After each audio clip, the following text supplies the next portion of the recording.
যারা ফেসবুকে কাজ করতেছে তাদের উদ্দেশ্যে আমি দুটো কথা বলতে চাচ্ছি যে ভাই আপনার আপন যেগুলো লোক আছে যে ফ্রেন্ড আছে তাদের কাছ থেকে আপনি দূরে থাকেন।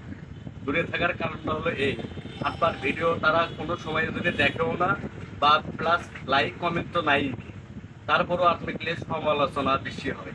কারণ যে আপনি ওই দিক দিয়ে হয়তো রাস্তাঘাট দিয়ে হয়তো যাচ্ছেন, আপনার নাম ধরবে না কিন্তু অবশ্যই তাই বলবে ভিডিও ভালো হয়নি, কি ভিডিও করে মানুষ দেখেই না।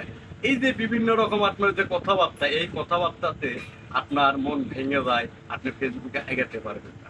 অতএব নিজে যেগুলো আছে এগুলো বাদ দেখে চাকরি আপনি না চিনেন, না চাকরি না চিনেন চাকরির সাথে করে নিয়ে ফ্রেন্ডশিপ নিয়ে আপনি দেখেন পরে অবশ্যই সফলতা পাবে। হ্যাঁ, আর নিজেদের মধ্যে এই যে মনটা নষ্ট করবে তারা তো টিভি না। অতএব অগেরে বাদ দেন, দিয়ে আপনি অন্য একটা চেষ্টা করেন, অন্য ফ্রেন্ডের সাথে ভালো সম্পর্ক করেন, অবশ্যই আপনি সফলতা পাবেন, আপনি ভিডিও অনেক আগে